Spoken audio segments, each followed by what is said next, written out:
Bonjour à tous, je vais aujourd'hui vous faire la vidéo d'un macaron géant. Donc ce sera un grand diamètre de plus de 20 cm, celui-ci c'est exactement 23 cm que je vais vous faire à l'occasion d'un anniversaire un petit peu particulier.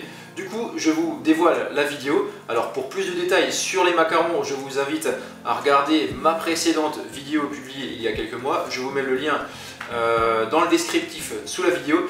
N'hésitez pas à directement me mettre des petits pouces, partager la vidéo, activer la cloche pour être au courant des futures choses qui vont arriver. Et je vous invite tout de suite à me suivre, allons-y. Alors pour notre macaron, il nous faudra du sucre glace, du sucre en poudre, de la poudre d'amande, des blancs d'œufs, ainsi que du colorant alimentaire. Ça c'est optionnel, moi je mets un colorant vert. Pensez bien surtout, ce qui est très important, ne pas mettre de colorant liquide. Privilégiez du colorant en gel, sinon votre meringue ne prendra pas, elle n'aura pas la bonne consistance. Alors on va commencer à mettre dans la cuve de notre batteur nos blancs d'œufs. On va les faire mousser à moyenne vitesse. Et quand ils commencent à mousser justement, on va intégrer notre sucre en poudre en 3 fois. Alors à chaque ajout de sucre, vous allez progressivement monter la vitesse. Vous allez la monter ensuite au maximum pour avoir une meringue quasiment ferme. Alors on ne va pas la monter entièrement pour l'instant. On va y aller à 90%, c'est à ce moment-là qu'on va arrêter notre robot pour intégrer notre colorant en gel.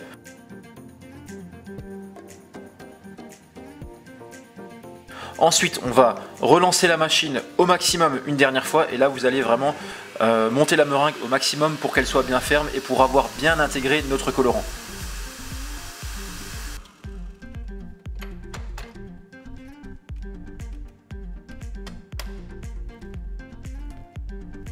Alors on va maintenant tamiser nos poudres, la poudre d'amande ainsi que le sucre glace.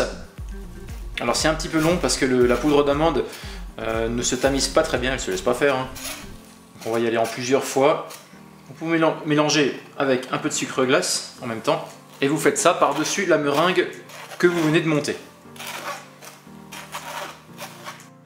Donc on va maintenant passer à l'étape du macaronnage. Donc avec notre maryse, on va tout doucement remuer notre appareil en incorporant les poudres qu'on vient de tamiser dans la meringue montée. On va y aller doucement au début et petit à petit, on va faire démouliner avec le poignet pour commencer à écraser notre meringue sur les bords afin de macaronner le tout, c'est-à-dire d'incorporer la poudre à la meringue qu'on vient de monter. Donc là on va pas forcément faire des ronds, on va le faire de manière un petit peu aléatoire, un petit peu anarchique. On ne va pas justement hésiter à bourriner notre pâte, je vais utiliser ce terme là, contre les bords pour vraiment l'écraser et la rendre plus souple qu'elle ne l'est maintenant.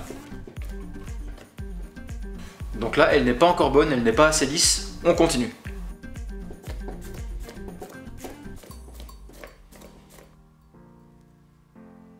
Donc là, vous voyez, on a ce qu'on appelle un ruban, on sait que notre consistance est bonne. Là, vous pouvez arrêter. On va maintenant s'équiper d'une poche à douille, on va y insérer une douille d'un diamètre de 8 ou 9 mm.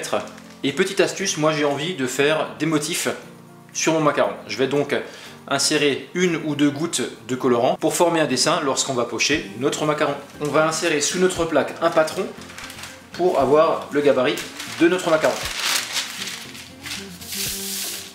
Et y déposer une feuille de papier cuisson par-dessus. Astuce, on va mettre un peu d'appareil sur la plaque pour coller notre feuille de papier cuisson.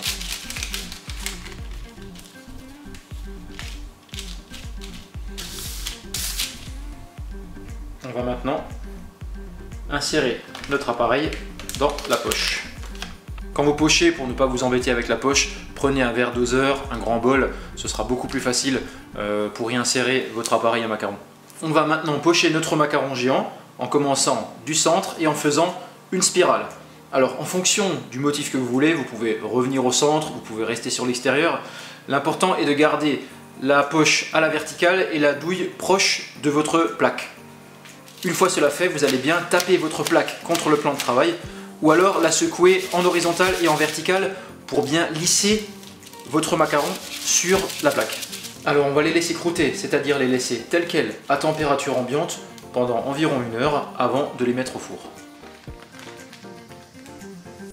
Alors maintenant, vous allez mettre une douille dans votre poche. Vous prenez ce que vous voulez. Moi, j'ai pris une douille crantée pour faire des motifs.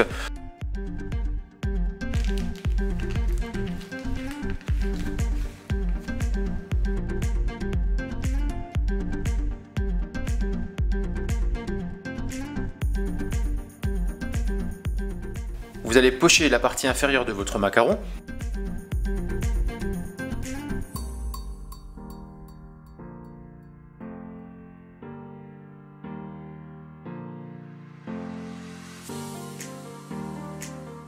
Une fois que vous avez terminé toute la surface, vous allez ajouter le couvercle.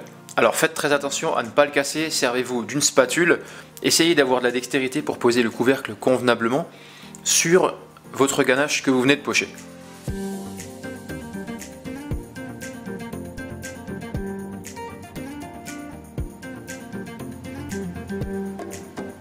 Alors maintenant, ce que je vais faire est totalement optionnel.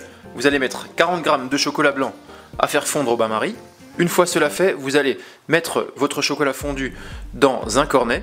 Et moi, à l'occasion d'un anniversaire, je vais écrire le prénom d'une fille qui m'est proche. Puis vous allez pocher le prénom de la personne qui vous intéresse sur le dessus de votre macaron.